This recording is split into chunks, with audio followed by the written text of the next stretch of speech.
Bom dia para todos. Obrigado pela presença. Vocês já tiveram uma palhinha aqui do bate-papo. O Otaviano já contou várias histórias aqui para nós. Eu gostaria, em primeiro lugar, agradecer imensamente, em nome da Câmara de Comércio França-Brasil, você, Otaviano, por ter aceito o convite formulado pelo Otávio. É uma honra para a Câmara te receber, na verdade. Estamos bastante honrados e muito interessados em tudo que você tem para nos contar. A Câmara de Comércio França-Brasil, é sempre bom lembrar, ela tem 120 anos de existência. É a Câmara Bilateral em funcionamento mais antiga do Brasil. A França tem uma relevância no Brasil imensa, né? As empresas francesas são as empresas que mais empregam no Brasil. Estamos falando de um contingente aproximado de 500 a 600 mil colaboradores. Em 2019, as empresas francesas foram as que mais fizeram investimentos diretos no nosso país. As empresas francesas também são as maiores pagadoras de impostos em conjunto. Então, tem uma relevância grande na nossa economia. Costumamos dizer que, normalmente, um brasileiro que acorda pela manhã e vai à noite dormir, em algum momento do dia usou algum produto francês, mesmo que não tenha tomado conhecimento, mas ele utilizou. E eu gostaria, então, de informar você, Otaviano, que aqui na mesa somos eu, o Germano, da nossa regional de Curitiba, presidente da regional de Paraná, melhor dizendo, Patrick Sabatier, que acabou de entrar, o nosso presidente, Rio de Janeiro, o Otávio e a Paula Frerjan, que é a diretora executiva nacional da Câmara. Então, bem-vindo a você. Eu passo a palavra ao Otávio para fazer a introdução desse tema que eu considero super instigante, bem elaborado, até eu diria. E, Otávio, a palavra é sua e, mais uma vez, agradeço a todos os participantes que estão aqui conosco nesse canal aberto da Câmara de Comércio França-Brasil. Muito obrigado, presidente Pedro Antônio e Patrick Sabatier, Germano. É uma alegria estarmos aqui com o Otaviano Canuto. O Otaviano Canuto é um grande intelectual, um grande economista, renomado mundialmente. Eu tenho a honra de ser amigo dele há quase 4 décadas. E o Otaviano Canuto aceitou o convite para falar para nós sobre o Plano Biden. O Plano Biden tem suscitado muitos debates no mundo inteiro, talvez no potencial que ele tenha, eventualmente, de ser uma mudança paradigmática na orientação de políticas públicas, de uma maneira geral. Nós vamos ver se o Otaviano concorda ou não com isso.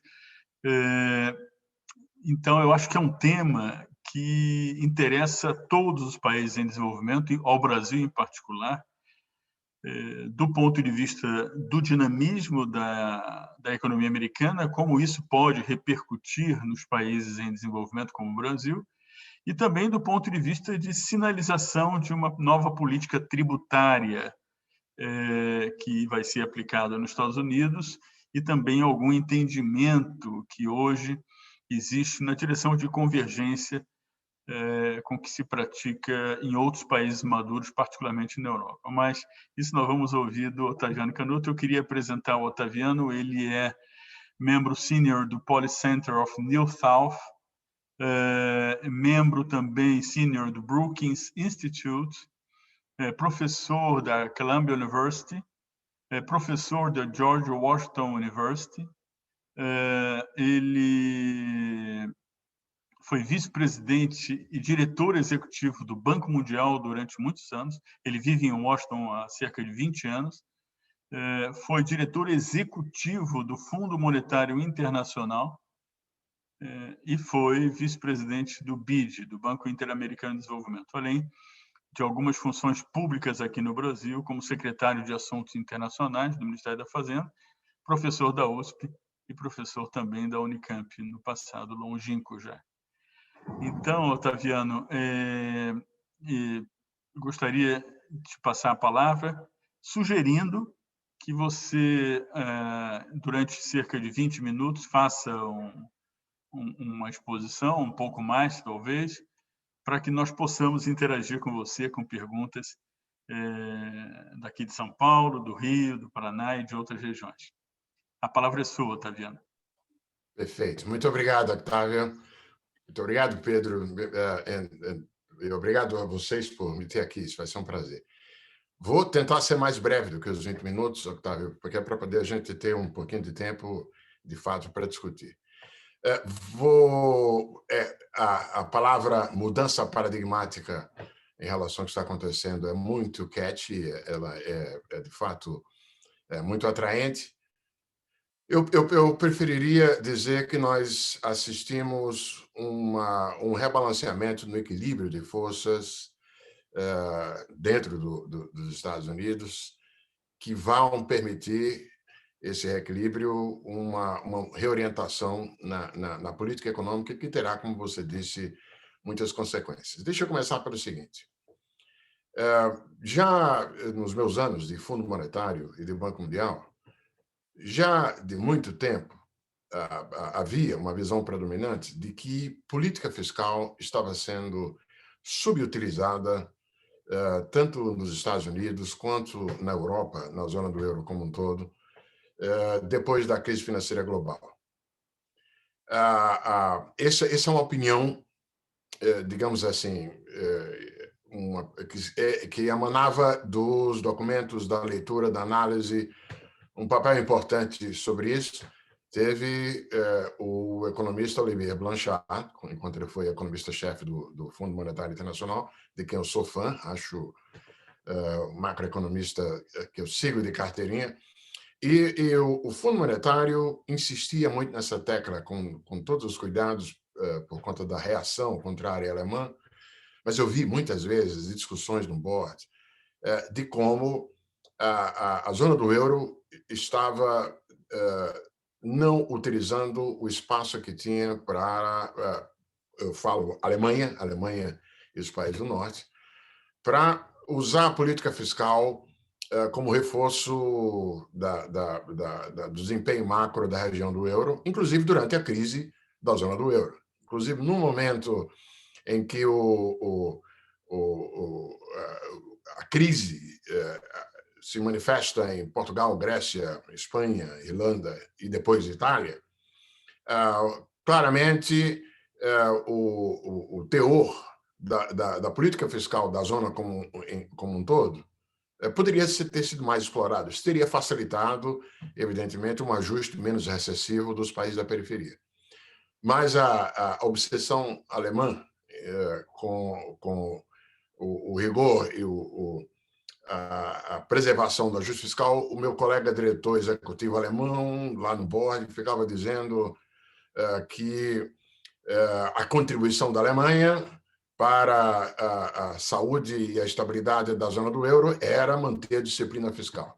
O próprio diretor executivo americano no board, na época, contra-argumentava contra isso.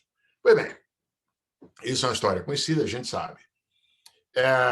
O resultado é que a zona do euro ajustou, do ponto de vista de saldo comercial com o resto do mundo, mas com o aumento do saldo comercial da zona do euro como um todo em relação ao resto do mundo. Enquanto que algo mais equilibrado poderia ter sido se houvesse maior disposição de política fiscal dos países da zona do euro. Por que eu estou falando nisso e começando com a zona do euro? Porque aqui nos Estados Unidos, o Obama tentou. O Obama e o Biden estavam lá como vice-presidente e acompanhou de perto. Depois de ter, talvez, demorado muito a vir com um programa para o Congresso, quando Obama trouxe o programa de 400 bilhões de investimentos em infraestrutura, a configuração política no Congresso já tinha mudado. Aí vocês se lembrem que, embora Obama tenha ganho a eleição, nas eleições de meio termo, de meio período em seguida, é quando vieram e tomaram uma parcela grande do Congresso, o Tea Party e uma reação conservadora. E por isso mesmo, o desejo de Obama de implementar um programa fiscal agressivo, com investimentos em infraestrutura, que nós todos sabemos, quem mora por aqui, como a carência de infraestrutura é impressionante. Essa altura do campeonato, você sequer tem entre Nova York e Washington um trem de alta velocidade, né?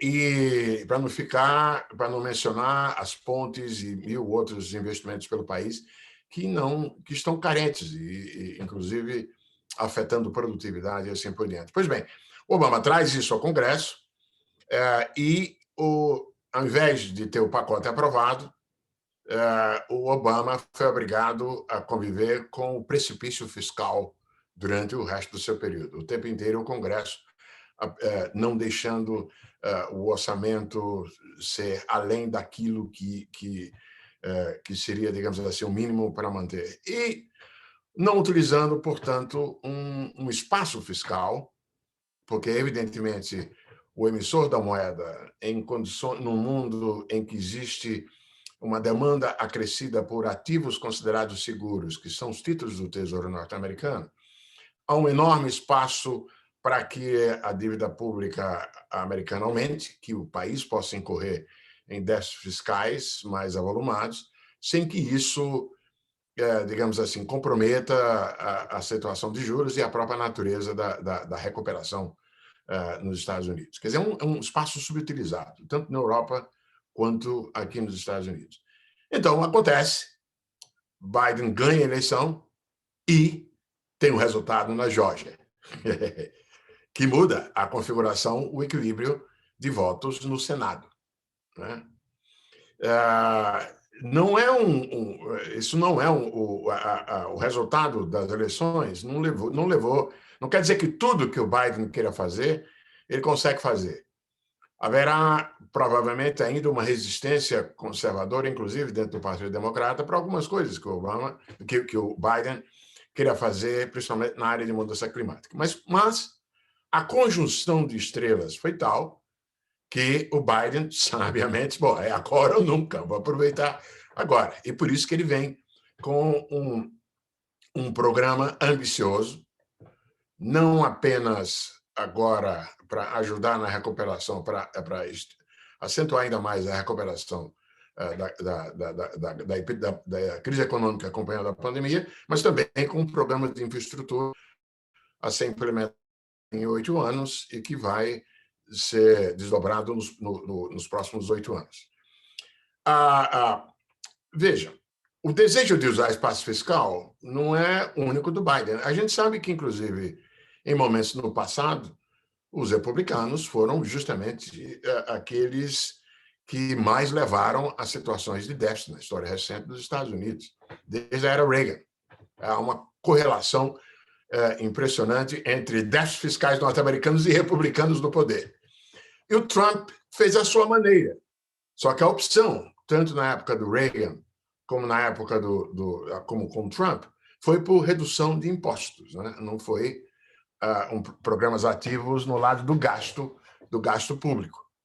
E tanto na era Reagan quanto na era Trump, a evidência posterior mostrou claramente que o impulso fiscal sobre a atividade econômica de reduzir impostos é definitivamente menor do que aquele obtido quando você aumenta os gastos. Você tem uma assimetria, algo que John Maynard Keynes já tinha dito já nas suas obras nos anos 30. Então, essa assimetria, é por isso que o Biden vem com um programa fiscal de gastos, né?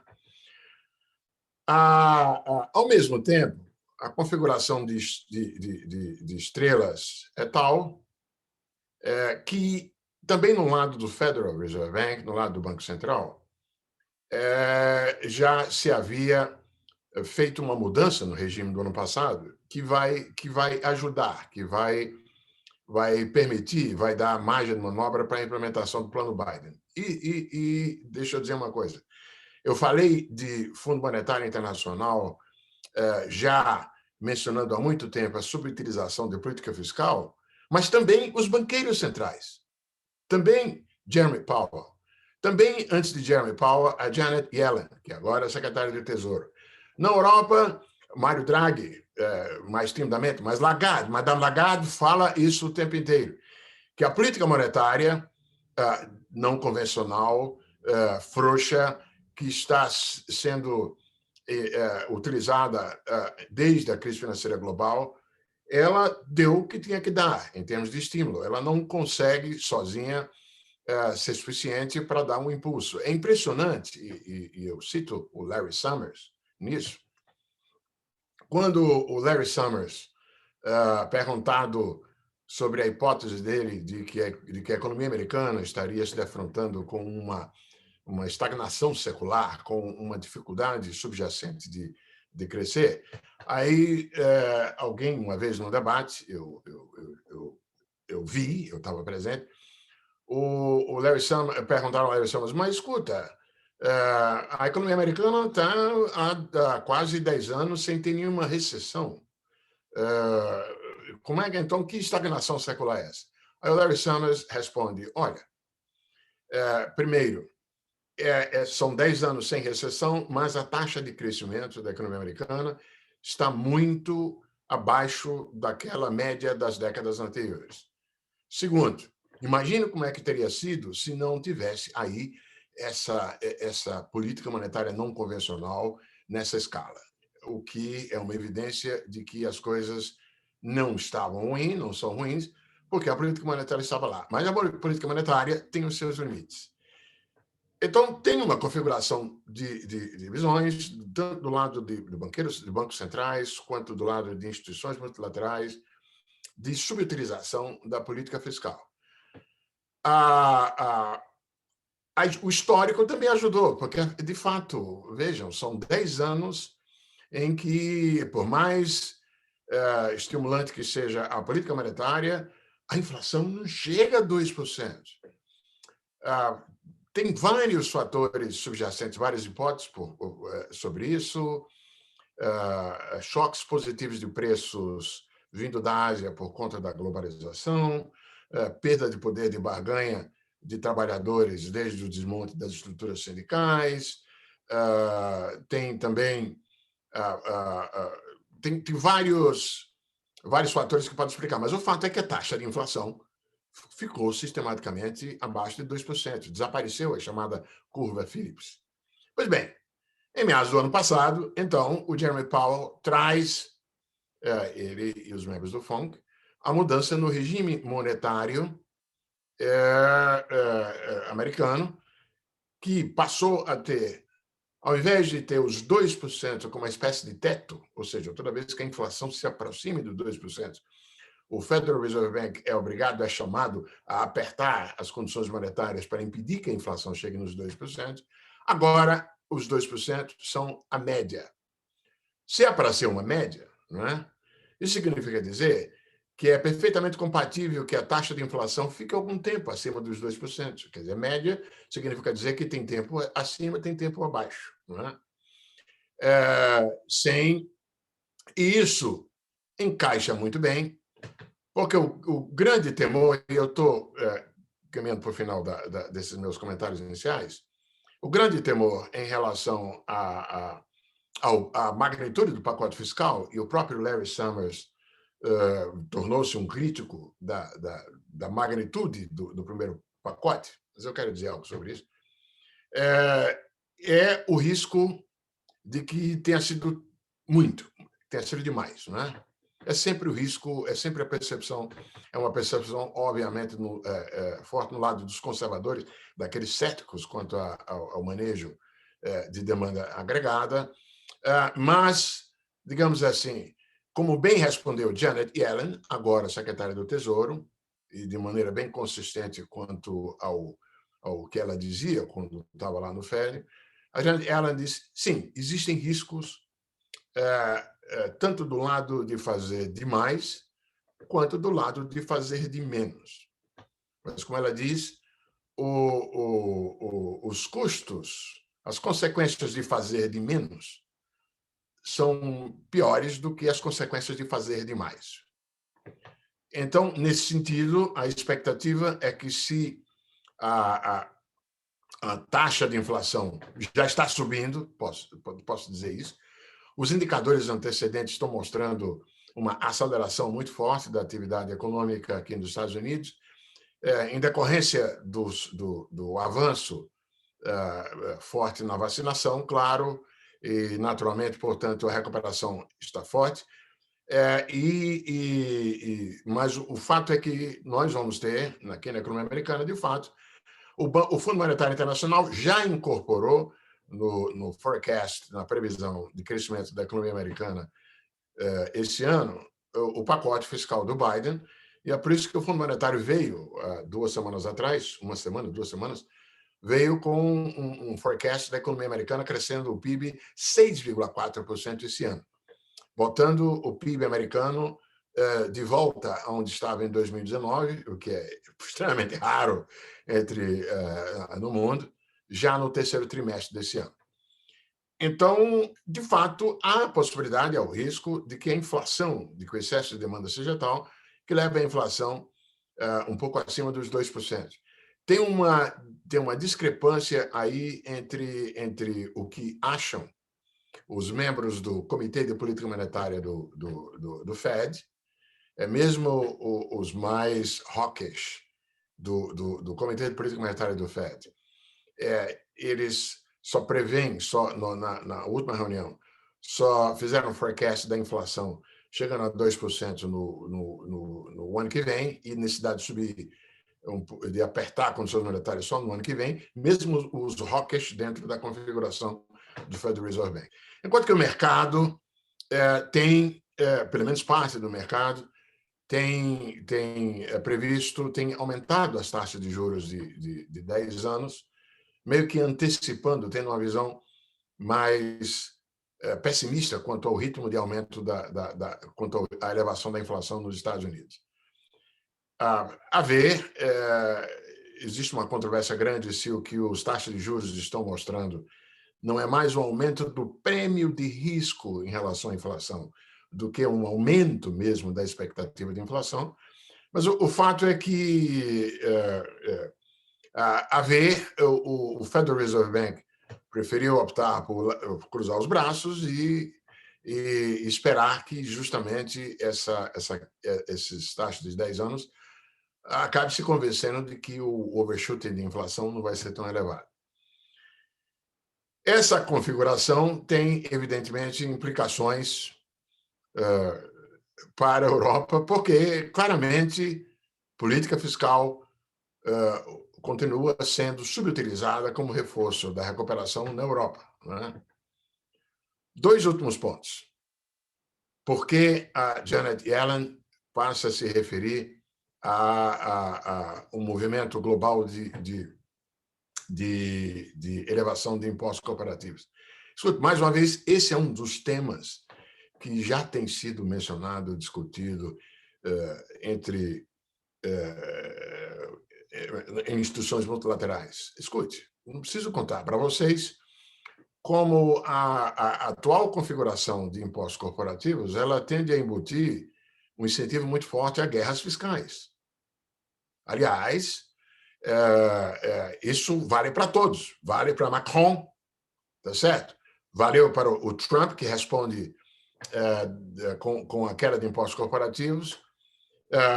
A tendência muito forte é justamente se tiver alguém na configuração de impostos oferecendo paraísos, não é por outra razão que a Apple está, tax-wise, sediada na Irlanda. Então, já há um consenso há muito tempo, quer dizer, o consenso, a dificuldade é implementar esse consenso. Mas, em nível da OCDE, não é por acaso que o aperto tem sido grande sobre paraísos fiscais, não é por acaso na OCDE que há uma busca de transparência e de harmonização de práticas, porque, a rigor, se não houver um mínimo de coerência ou um mínimo de igualdade de condições tributárias entre as economias, a tentação de furar e reduzir impostos corporativos é muito forte. Isso cria uma falha para o conjunto. É uma guerra fiscal, assim como a gente teve e tem o risco de guerras fiscais dentro do Brasil, entre os estados, né? Então, de uma maneira ou outra, a chamada da Janet Yellen é de que é preciso ter algo mais geral, coletivo sobre isso, chegar a um acordo, para que não haja concorrência entre os países. Até a Irlanda vai ter que se enquadrar nisso. Então, uma outra coisa também, nesse sentido, vocês podem me perguntar, o conteúdo de mudança climática e de preocupação com o pessoal debaixo da pirâmide, isso também já está nas instituições multilaterais. O Banco Mundial, Strauss-Kahn, incorporou na agenda do Fundo Monetário Internacional a discussão de mudança climática, né? Hoje, os bancos e a Christine Lagarde continuou isso e estendeu para a desigualdade quando ela veio, né? Ninguém mais, você nunca ouviu tanto um dirigente de instituição multilateral falar tanto sobre desigualdade quanto fez Madame Lagarde, e também mudança climática. Madame Lagarde, quando vai para o European Central Bank, ela é proativa na incorporação das questões de mudança climática pelo Banco Central Europeu. Assim como no Fed, mais timidamente, mas você tem já agora o reconhecimento de que mudança climática importa para o Banco Central. Então, nada mais natural que, justamente uma vez ocorrido o reequilíbrio, o rearranjo do pêndulo de forças, a que me referi no começo, com Biden e um Congresso menos inimigo dessa agenda, é claro que o conteúdo da política fiscal, do pacote fiscal do Biden, tem ambos uma preocupação com o impacto sobre a desigualdade e sobre a mudança climática, né? E, finalmente, um pouco de provocação ao mesmo tempo. Escute, sempre que isso que está acontecendo nos Estados Unidos é um sinal de que, digamos, de práticas que podem ser copiadas no Brasil, não é?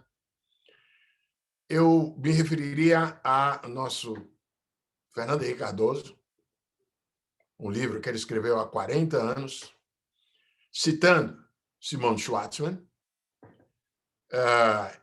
pegando a ideia de Simone Schwartzman, de que as ideias têm seu tempo e lugar. Nem sempre as viajam bem. O Simone Schwartzman usou essa imagem para observar como o positivismo no século XIX foi, em grande medida, lá na Europa, uma reação conservadora ao socialismo, né? Aí os filhos da elite brasileira vão estudar na Europa, incorporam o positivismo, e quando voltam para o Brasil, no Brasil, o positivismo se torna algo progressista. E o Fernando Henrique Cardoso usou essa imagem para falar de como a teoria da dependência foi consumida e mudou de sentido quando sai da sua origem. Pois bem, a dificuldade com o translado direto das ideias que subjazem o programa do Biden é que as condições fiscais, o espaço fiscal no nosso Brasil não é o mesmo dos Estados Unidos. Nós não podemos nos dar ao luxo de achar que podemos nos endividar, aumentar a dívida pública sem consequências. Não é que você tenha o resto do mundo ávido para comprar títulos da dívida pública como forma segura, como ativo seguro para guardar sua riqueza. Então, não podemos, não é simples esse translado. Até um pouquinho de teoria monetária moderna dá para fazer nos Estados Unidos, no sentido de que o quantitative easing mostrou, mas não no Brasil, pelo amor de Deus. Então, Não, a nossa realidade é diferente, infelizmente. Valeu, Otávio. Podemos dar sequência, Otaviano? Perfeito. Então, eu vou tomar liberdade, Patrick e Germano, de fazer a primeira colocação, pergunta para o Otaviano, e depois eu passo para vocês, na sequência, né, fazerem suas reflexões, perguntas. Né?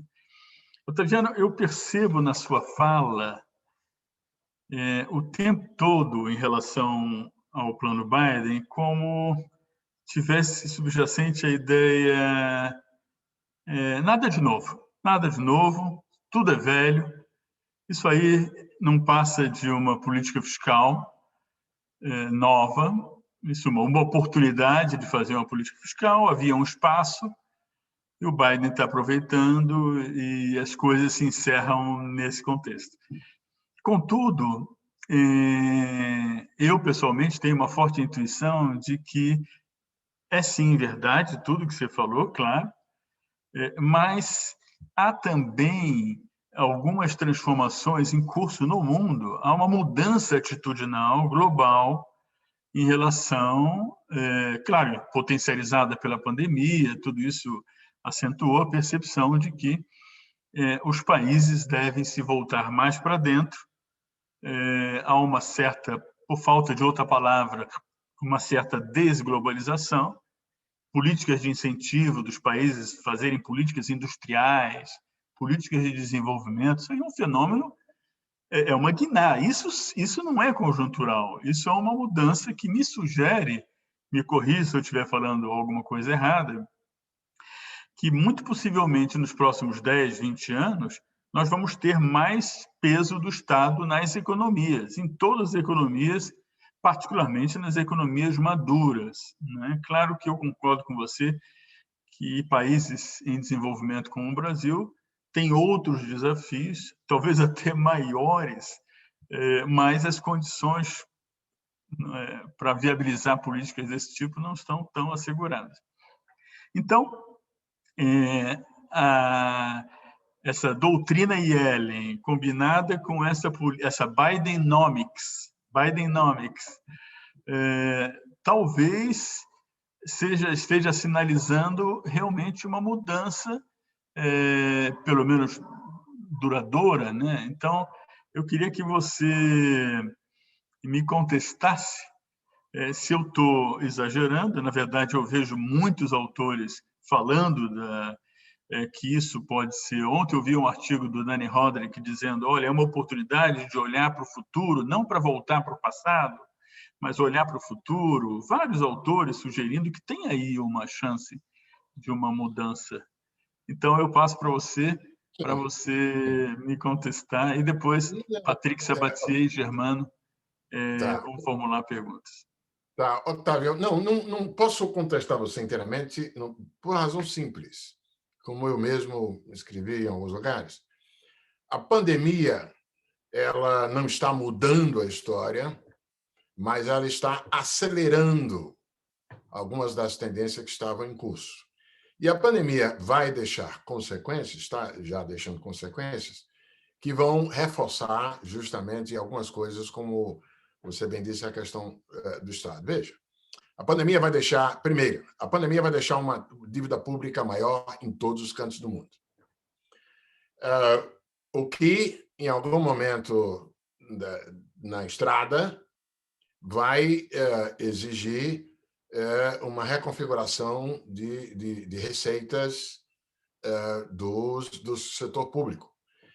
E a via da redução de impostos vai ser revertida, será revertida já com Biden, revertendo parte do pacote do Trump, mas a pressão será forte para que haja um aumento maior da taxação sobre a parte de cima da pirâmide.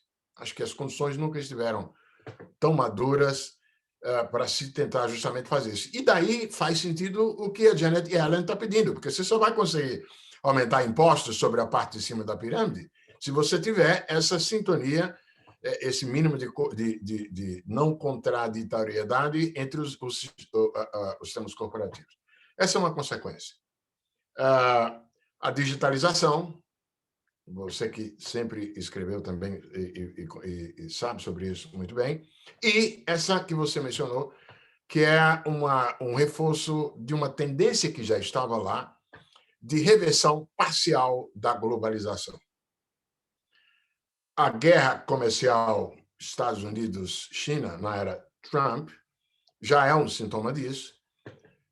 O Biden não vai retomar o estilo bilateral do comercial direto do Trump, até porque não deu certo, até porque foi ruim para a indústria americana, até porque foi ruim, além da agricultura, para a indústria, fracassou. Por isso que o Trump, na reta final da eleição, não falava mais na guerra comercial, nos trunfos de guerra comercial. Deu certo em apertar lá o México, mas não mais do que isso. Mas essa guerra tecnológica vai estar presente e a pandemia vai acelerar, né? A pandemia não é por acaso que esse pacote de infraestrutura do Biden, ele já tem dito que vai ser Buy American, né? Ele vai ter um viés de reforço doméstico. Macron já disse isso. Lembram daquele discurso fantástico dele no começo da crise da pandemia, quando ele vai e diz: será preciso revisitar a linha de setores estratégicos, né? Isso a gente sabe que vai acontecer no que diz respeito a equipamentos médicos, medicamentos e assim por diante. A dúvida é apenas até onde vai ser estendida essa revisão de setores estratégicos a receber incentivos, a receber reforço do setor público. De fato, eu não posso discordar de você, que acho que o tilt em direção a maior intervencionismo e dedo forte do setor público do Estado em algumas atividades produtivas é maior do que no passado. Nesse sentido, a era de laissez-faire ficou para trás. A questão é a extensão até onde vai isso, né? Assim como também há um clamor por reforço de sistemas de proteção social. A gente vai assistir um clamor por extensão do que existe.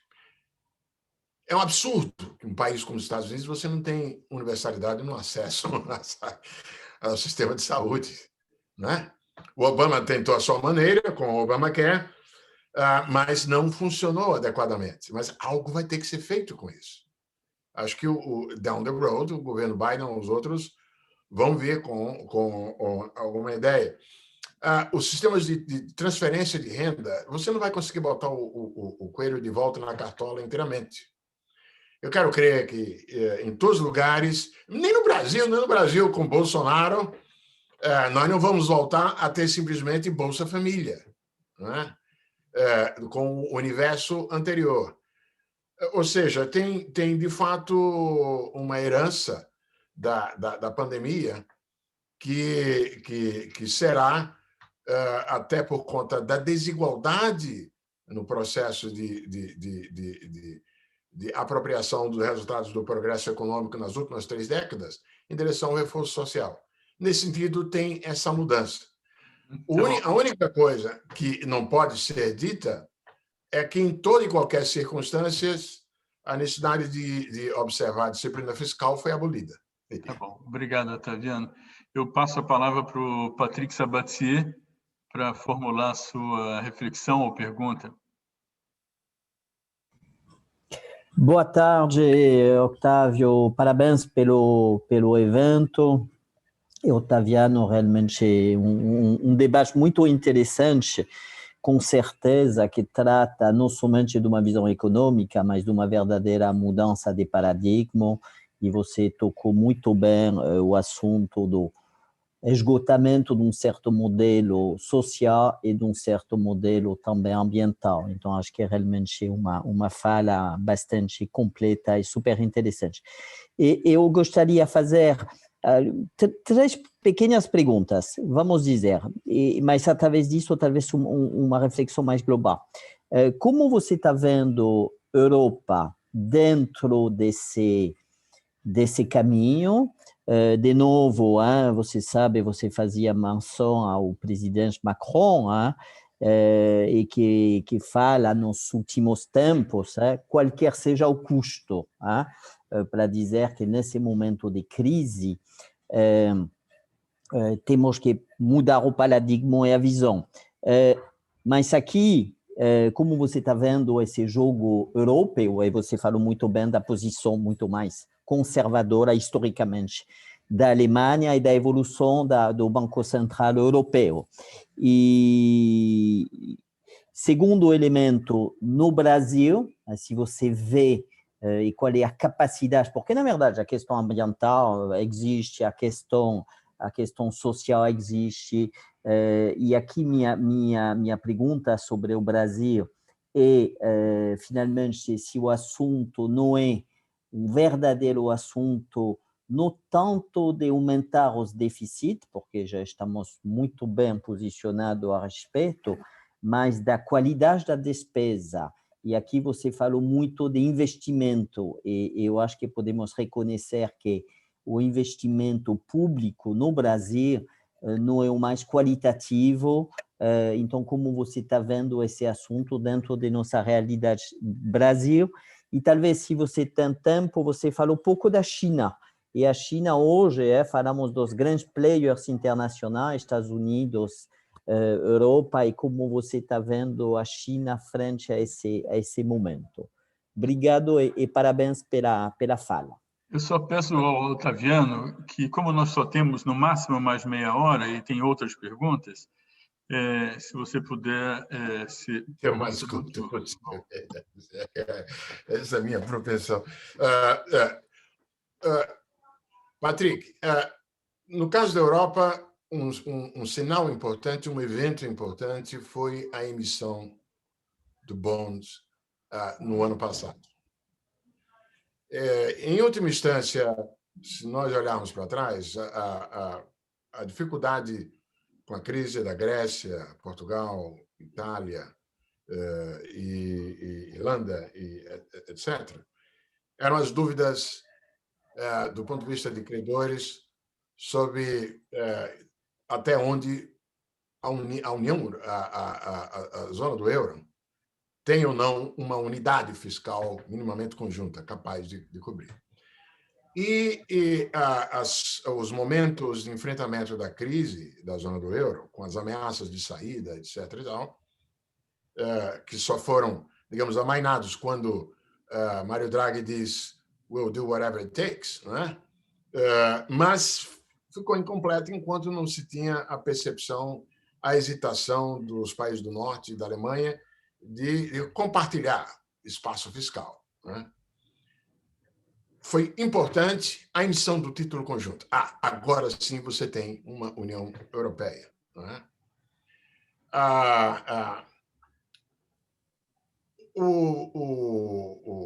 Enquanto conjunto, o projeto da União Europeia, quer dizer, não se completou. Avançou rápido no monetário, avançou rápido na integração bancária, avançou rápido no superentusiasmo que se teve com os prêmios de risco de Grécia, Espanha, Portugal, caindo lá para o patamar da Alemanha. Isso deu bolhas. Em escala menor, o mesmo boom de assets dos Estados Unidos a gente viu dentro da zona do euro, né? Mas no lado fiscal, com regras, evidentemente, que sejam aceitas. Esse é o ponto que falta avanço, que faltou avanço na Europa.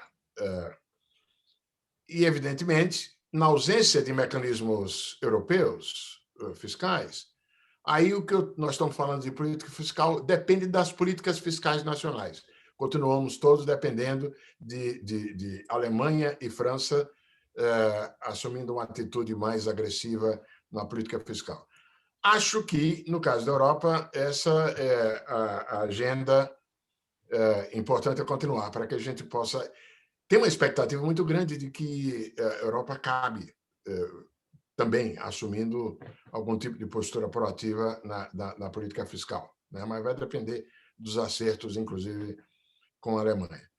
No caso do Brasil, nem preciso... Aí aproveito e também comento um pouco sucintamente na resposta à Regina sobre o que é preciso acontecer para que o Brasil volte a crescer. Olha, nós usamos mal o espaço fiscal que nós tivemos nas últimas décadas. Basta levar em conta o seguinte, eu gosto de me referir a esse número porque ele é esclarecedor. Entre 1992 e 2014, e depois em 2015 tem estabilizado, o gasto público no Brasil cresceu a um ritmo real, acima da inflação, em média, portanto, exponencial, de 6% ao ano. Isso não virou crise fiscal, porque no lado tributário, a tributação sobre o consumo também permitiu um aumento grande na arrecadação, enquanto durou o boom das commodities e o boom da incorporação de trabalhadores no mercado de trabalho. Só que esse acabou.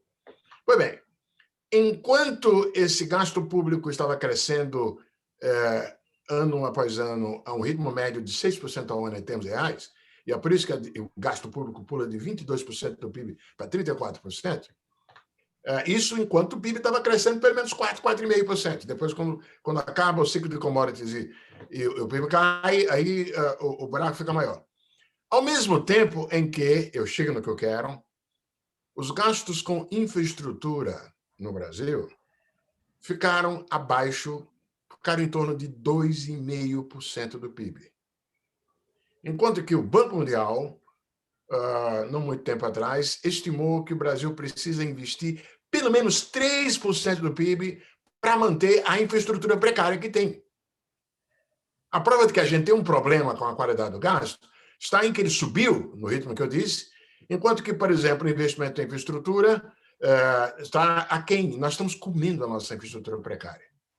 E se aplica ao resto também.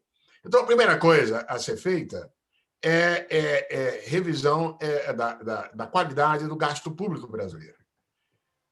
Também, complementar com isso, já, inclusive, conforme mostrado na coisa da infraestrutura, o país precisa encontrar maneiras de aumentar esse gasto com a infraestrutura, porque a carência de infraestrutura cobra um pedágio enorme sobre a nossa produtividade, não é? E daí a importância, inclusive, da agenda que facilite a participação do setor privado na infraestrutura, até porque o setor público vai continuar enfrentando restrições fiscais por um bom tempo. Ótima notícia, a nova lei de saneamento. Nós precisamos de investimentos em infraestrutura, participação do setor privado. E um terceiro componente, eu diria, eu estou aqui, inclusive, deixando de lado, por ser tão óbvio, o investimento em educação, quer dizer, a educação, precisamos de educação de melhor qualidade. Mas, além disso, além da educação, que é óbvio, eu falei qualidade do gasto público, infraestrutura e o ambiente de negócios. É impressionante, não preciso contar para vocês, quão péssimo é o ambiente de negócios no Brasil. Por um ambiente de negócios aqui, eu estou me referindo a tudo aquilo que acontece entre a fábrica, entre o portão da fazenda, se quiserem, e a economia, né? Pagar impostos, a tarefa de pagar impostos, resolver pendências judiciais, resolver problemas de falências, contratar alguém. Isso melhorou um pouco, contratar e despedir. Mas os outros componentes do ambiente de negócio do Brasil estão longe de melhorar. Isso tira a produtividade, isso pega recursos que são humanos e materiais, que são gastos com atividades que não agregam valor. Nós temos que melhorar nesses, porque só assim a gente vai ter maior produtividade e o país pode crescer. Questão ambiental, essa loucura da atitude do governo atual pode colocar em risco, já está colocando em risco, evidentemente, o país perante o resto do mundo, na área comercial e assim por diante, né? China, e aí eu completo, China está desde o início da década num processo de rebalanceamento. Eu, esse que vos fala, tive a honra de representar o Banco Mundial, de falar pelo Banco Mundial, num evento no Hall of People, lá em Beijing, em 2011, quando eu era vice-presidente, e o chefe, Bob Zoellick, tinha ido 3 vezes para a China naquele ano, aí me mandou no lugar dele naquela vez, e eu escutei do Hu Jintao, ao meu lado, né? E eu também falei uma coisa na mesma direção, da necessidade da China rebalancear. O establishment chinês sabia que aquele modelo do crescimento com 2 dígitos das 3 décadas anteriores tinha se exaurido e que é hora de mudar. E esse rebalanceamento implicaria em taxas de crescimento menores, mas não mais de 2 dígitos, mas em direção aos em que a China estava até a pandemia, que era 6% ao ano. E que rebalanceamento é esse? Menor dependência de exportações e mais dependência de consumo doméstico. Isso significa dizer que a taxa de investimento como proporção do PIB tem que declinar. Também, menor dependência do crescimento da indústria manufatureira e mais no lado dos serviços. Ao mesmo tempo, também, a China continuar a ascensão nas cadeias de valor, para os segmentos de cima. E é, em grande medida, isso que tem acontecido com a China, né? De certa maneira, o confronto com Trump acelerou esse processo, com o deslocamento de atividades intensivas de mão de obra não qualificada, indo para Vietnã, para Camboja, na área de couro, para a Etiópia e assim por diante. Então, a China está vivendo esse rebalanceamento. Uma coisa, confesso, que me preocupa um pouco, com a combinação de rebalanceamento e menor crescimento chinês e Estados Unidos, com Biden, é que o México vai se dar muito bem, por conta da expansão americana. Nós dependemos mais de China hoje. Então, desaceleração de crescimento chinês no novo normal tem menor efeito positivo via preço de commodities, enquanto que o Brasil se beneficia menos comercialmente da expansão americana. Esse é um ponto que, confesso, me preocupa. Dos Estados Unidos, a gente pode muito bem ter principalmente o efeito da elevação de juros se e quando chegar o momento de normalização da política monetária. Tá bom, Otaviano. Germano, você gostaria de fazer alguma pergunta? Otávio, obrigado. Otaviano, foi excelente as suas colocações. Só rapidamente, aproveitando o gancho da questão da qualitativa dos gastos, como que você vê a alocação que o Biden pretende dos recursos que ele está gerando? Você acha que ela é efetiva ou você na forma como que ele pretende? Obrigado. Germano, me parece claramente que o caminho, até agora, pelo que a gente viu, no caso dos gastos em infraestrutura, é na veia. É o que o país está precisando, inclusive. Né? Inclusive, naquilo que diz respeito à energia, o reforço, aí combina-se a agenda de infraestrutura com a agenda da mudança climática. Né? Enquanto Trump se elege, entre outras coisas, dizendo ao pessoal de West Virginia, aqui ao lado de Maryland, de que ia manter o carvão, né? Uma vez eu perguntei ao motorista de táxi aqui, um cara de West Virginia, se ele acreditava naquilo mesmo que o Trump dizia sobre o carvão, quando eu disse para ele, o carvão não consegue competir sequer com o gás de xisto, né? Aí o motorista deu uma viradinha para trás, olhou para mim e disse, não, a gente sabe, mas a gente quer ganhar tempo, dada a dependência da West Virginia ainda do carvão. Né? O Biden vai reforçar justamente as linhas limpas de energia ao mesmo tempo em que faz o investimento em infraestrutura. Então, aí, beleza, chapeau, como não conservador como eu sou, como eu acredito em efeito de investimento público em infraestrutura, gerando efeito sobre a produtividade, é ótimo, e sobre a mudança climática. Onde o ponto questionável, talvez, o mais questionável do pacote do Biden é esse da agora. Por quê?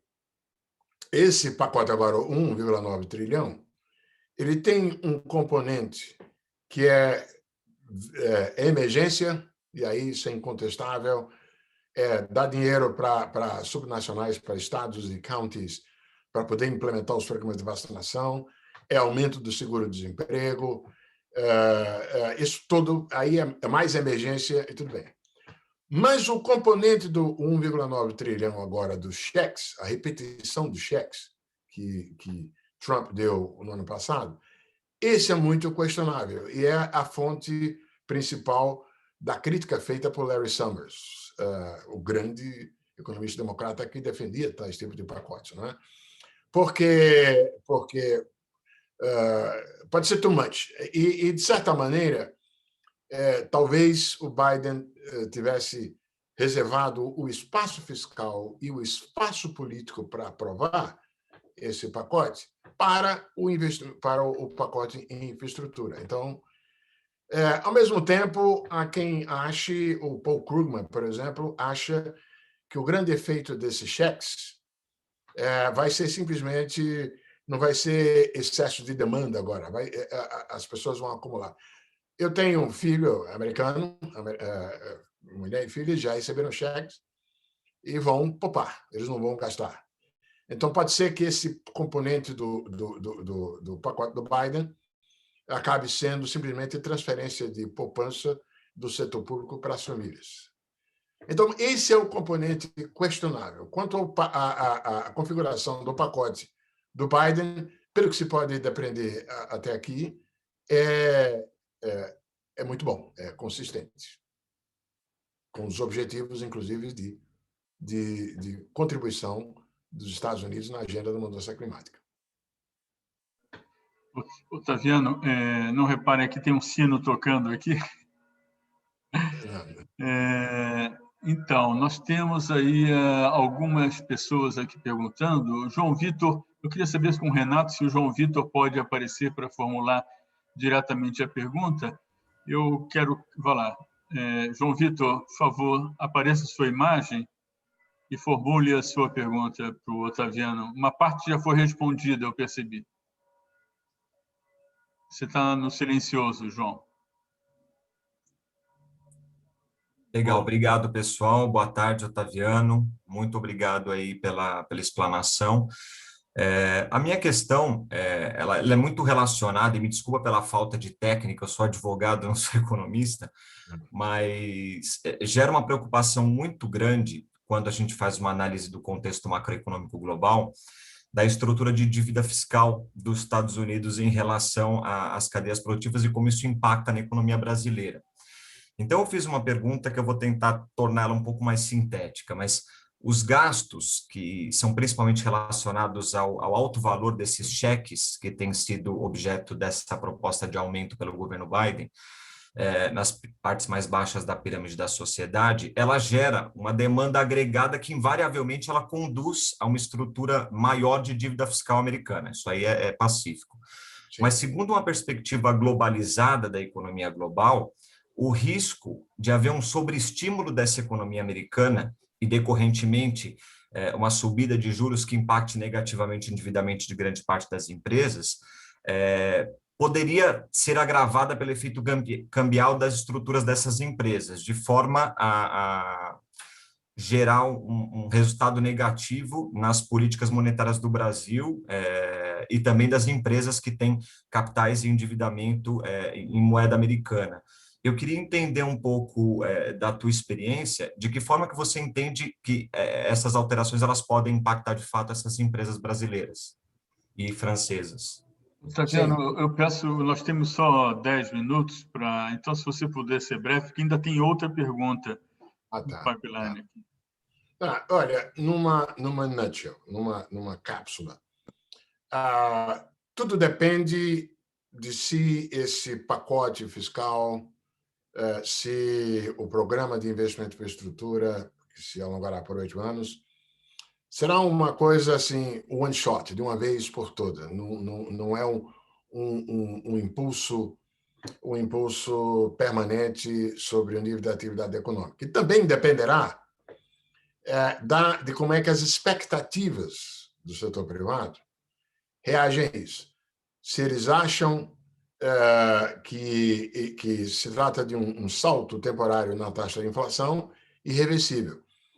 A rigor, um dos fatores explicativos da baixa inflação, que mencionei no começo da minha fala, é justamente isso. Foi o sucesso dos regimes de metas de inflação nos países avançados, e também no Brasil, de segurar as expectativas de inflação.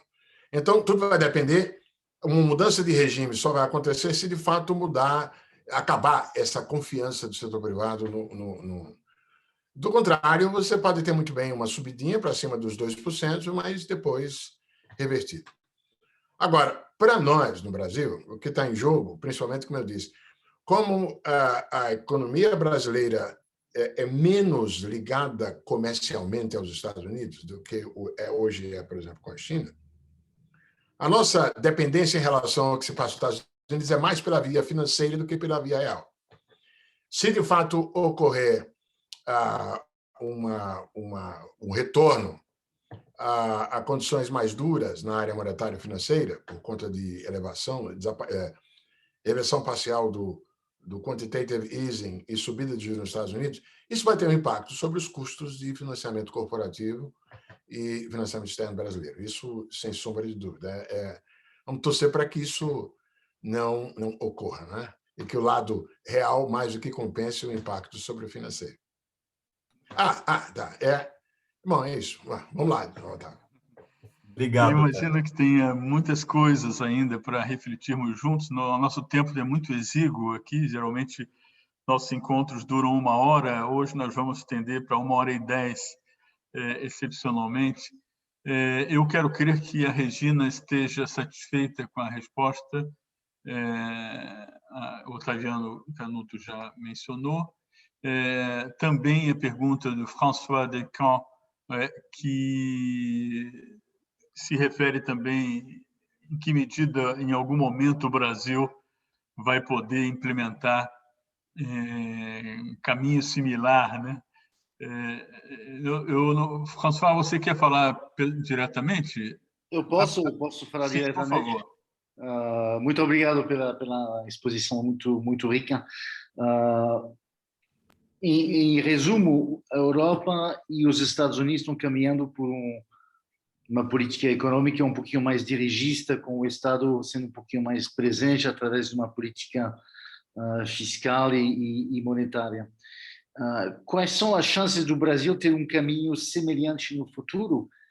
E existe espaço ou não para uma política também de reforço da presença do Estado, que nós vimos que nos últimos anos não deu um resultado muito positivo para o país? Sim, perfeito. Otaviano, antes de você responder, eu faço meu último comentário, minha última pergunta, complementar a essa do François, que é o seguinte: com a pandemia e com a possibilidade de recorrência de novas pandemias, isso é um cenário que está sendo bastante ventilado. Eu tenho para mim que os países, nos próximos anos, 10, 20 anos, passarão a ser avaliados e escrutinados pela sua capacidade de proteger as suas populações.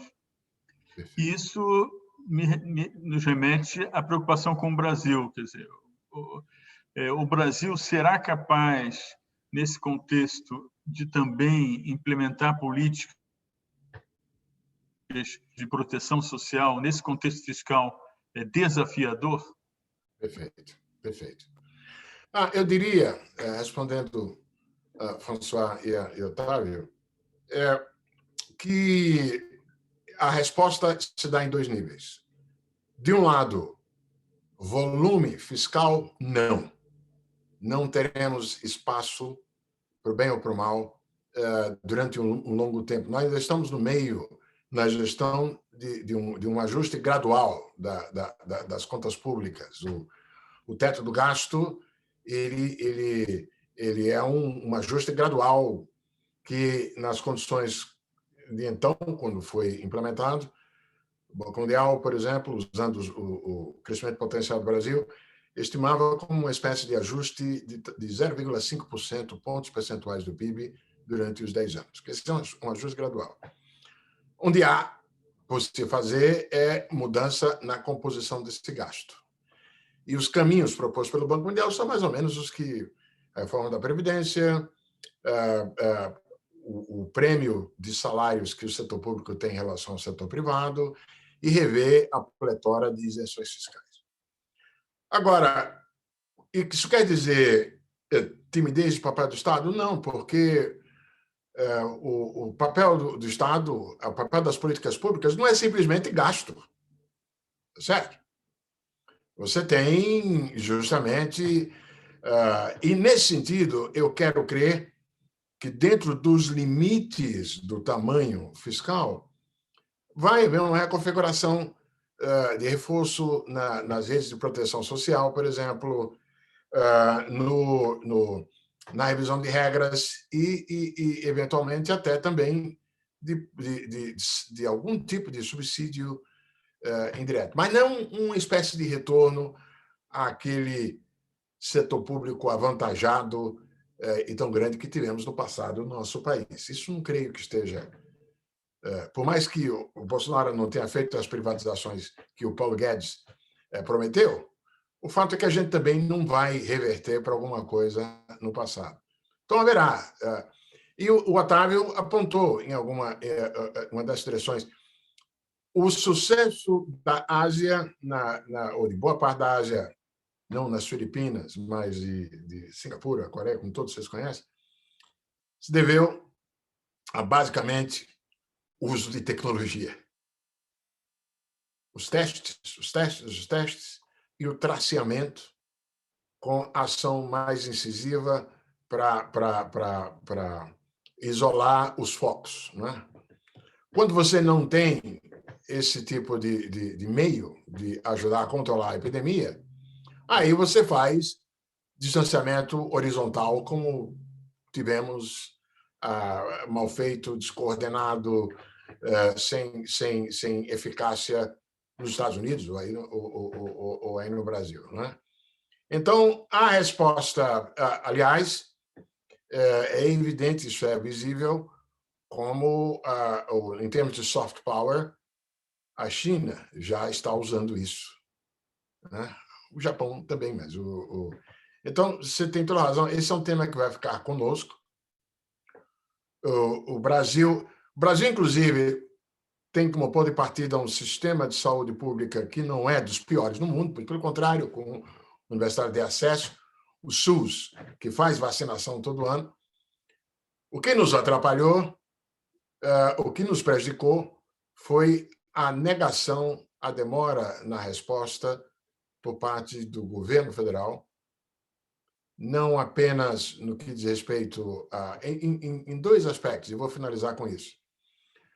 Nosso querido o Tiago Cavalcante, filho do professor Cavalcante, lá da Federal de Pernambuco, fez um estudo mostrando, ele e dois colegas da economia da Fundação Getúlio Vargas, uma correlação estatística muito forte entre o seguinte: votos no presidente Bolsonaro em 2018 e desrespeito às restrições à mobilidade. Quer dizer, o papel da liderança importa. Isso importou no Brasil, como importou para o bem na Nova Zelândia, como importou para o bem no caso de Israel, de Netanyahu. Aquilo que as lideranças dizem para você se comportar. Se a liderança nega e diz que é gripezinha e não sei o quê, as normas adequadas não são seguidas. Da mesma maneira, qual é a diferença entre Brasil e Chile? Chile tem o melhor ritmo de vacinação, não apenas na região, mas entre países do mundo. Por quê? Porque em meados do ano passado, mesmo que com custo, o governo chileno entrou em negociação com todos os potenciais produtores de vacina, enquanto que nós negamos, enquanto que o Bolsonaro negou. Não fosse o Dória, queria dizer isso, mas não fosse o Dória com a Coronavac, nós estaríamos numa situação pior ainda. Então, Otávio, a resposta é que, apesar do nosso sistema de saúde, infelizmente, o país está pagando um preço por conta da péssima orientação vinda do governo federal. Tá bom, Otaviano. Muito obrigado, foi excelente a sua apresentação. E eu passo a palavra para o presidente da Câmara de Comércio França-Brasil no Rio de Janeiro, Patrick Sabatier, para encerrar o nosso encontro. Patrick. Muito obrigado de novo, Octávio. Muito obrigado, Otaviano. Eu vou ser super rápido, porque acho que o objetivo é ouvir uma palestra de qualidade. Realmente foi um momento excepcional. Então, parabéns.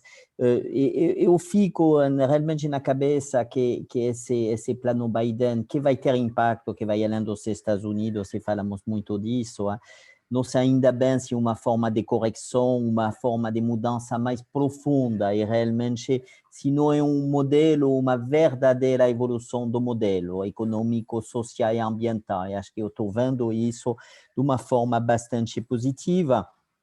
E voltando no Brasil, eu acho que aqui o que você falou demonstra também que tem muitas oportunidades, por ser investimento público, e sabemos dos limites no Brasil, por ser investimentos privados, e aqui tem muita oportunidade, e falamos de infraestruturas, de meio ambiente, de inovação e tecnologia, de educação. Então, eu acho que talvez uma boa parte da resposta para o Brasil, para melhorar essa qualidade da despesa, que seja uma qualidade através de investimentos de empresas privadas nesses temas tão fundamentais para o Brasil. Vou finalizar, já passamos os 10 minutos depois de meio-dia que o Octávio tinha dado. Quero de novo agradecer imensamente o Octávio para ter organizado esse momento realmente de uma incrível qualidade, e agradecer imensamente o Otaviano Canuto por ter realmente compartilhado essas reflexões com a Câmara de Comércio e de Indústria França-Brasil. Muito obrigado. Prazer meu.